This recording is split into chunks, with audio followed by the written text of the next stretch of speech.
Hello সবাইকে, চলেন আজকে মায়ের হাতের আরেকটা ভর্তার রেসিপি শেয়ার করি আপনাদের সাথে।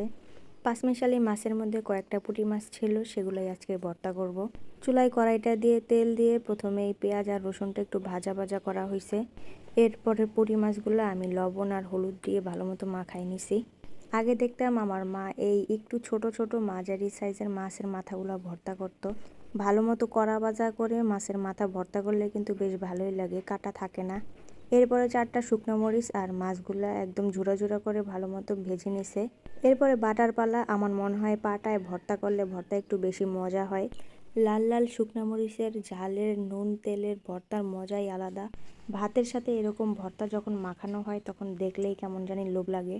ভাজা মাছগুলো দিয়ে বাটা দিলেই হয়ে যাবে আমাদের ভর্তা। অনেক কড়া ভাজা করা হয়েছে, যে কারণে কোনো কাটাই থাকবে না। প্রথমে ভাবছিলাম এই ছোট মাছের মাথাগুলো তেতো লাগবে তাই ফেলে দিব, কিন্তু পরে ভাবলাম যে খাওয়া যায়, হালাল এরকম কোনো জিনিসই আসলে ফেলনা না, যদি একটু বুদ্ধি করে কোনো আইটেম বানানো যায়।